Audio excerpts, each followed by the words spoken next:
உன்னத நிலை.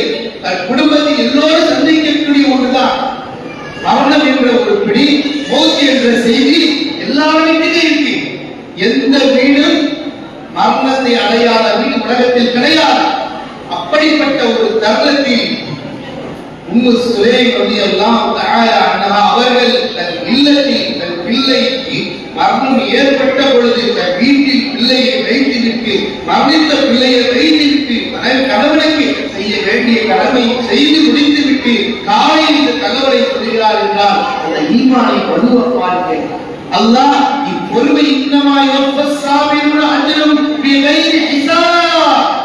அதனால்தான் அல்லாஹ் சொல்றான், பொறுமையாளர்களுக்கு கொடுக்கக்கூடிய கூலி இருக்குது, அது இவ்வளவுதான் அல்லாஹ் கிடையாது, அவ்வளவு உயிர் கணக்கு வழக்கு இல்லாமல் அல்லாஹ் கொடுக்கிறான்.